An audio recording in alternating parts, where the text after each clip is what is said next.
Hi guys, in today's video I will show you how to create a logo flip animation in After Effects, covering the full process from start to finish. I have shared this before, but many of you mentioned that it did not work properly. That is because the stabilization step was missed, which I will include in this tutorial. Let's get started. As you can see, the clip is not stabilized or locked onto the badge. To fix this quickly, I will use the Mocha AE stabilization method because it is fast and easy. In Mocha, select the rectangle tool and zoom into the clip so you can clearly see the car logo. Then mask the center of the logo like this. Also click the planar surface button. This creates a reference surface based on the tracking data, allowing you to align and keep the logo centered more accurately during stabilization. Now make sure to disable all tracking options except transform. This is important because leaving the others enabled can cause changes in scale or rotation, which can affect the accuracy of the lock on stabilization. Now click the track forward button and wait for the analysis to finish. By the way, if you want these exact shakes, just a reminder that AM Film Shake preset pack is linked in the description. It's the easiest way to make your edits look expensive with a quick drag and drop.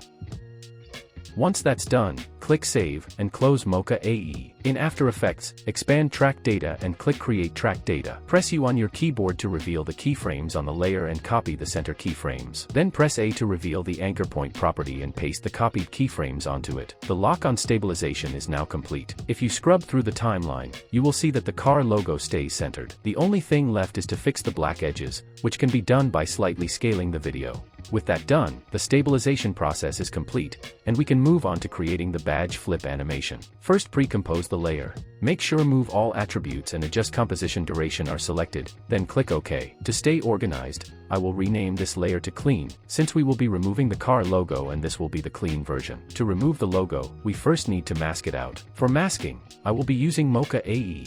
In Mocha, select the rectangle tool or ellipse tool and mask out the logo like this. The mask does not need to be perfect, so do not worry too much about accuracy. Next, enable perspective and click the track forward button, then wait for the analysis to finish. Once it is complete, click Save and close Mocha AE. Now expand Matte and click Create AE Masks.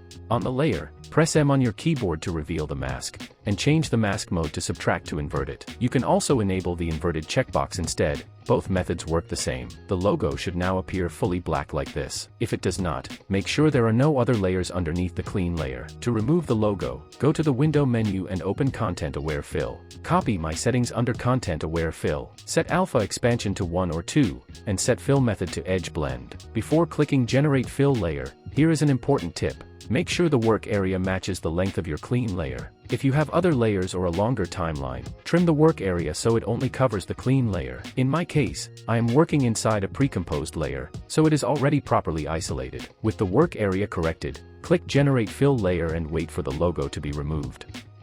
Once it is done, check the video. Everything should look clean and ready to continue. Now duplicate the clean layer and move the duplicate above the fill layer. Rename it to Animation, since this will be the logo animation layer. Press M on your keyboard and delete the mask. Also remove the Mocha AE effect. Now that we have the logo back, we need to isolate it. The best method here is the Roto Brush tool, although Mocha AE can also work well. With the Roto Brush, carefully select the logo as smoothly and accurately as possible. Once you are done, click the freeze button and wait for the process to complete. When it finishes, close the rotoscoping window. If you move the logo layer now, you will see it is fully isolated and ready to animate however you want. On the animation layer, enable 3D so we can access X, Y, and Z rotation.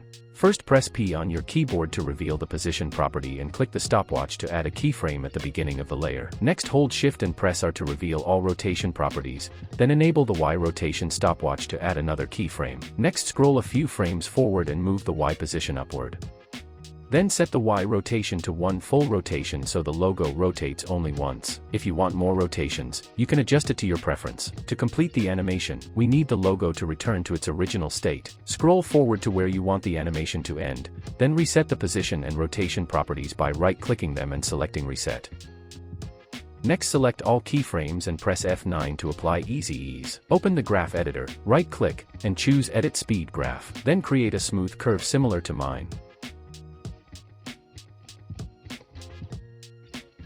Once that's done, close the graph editor and enable motion blur on the animation layer. Now check the result.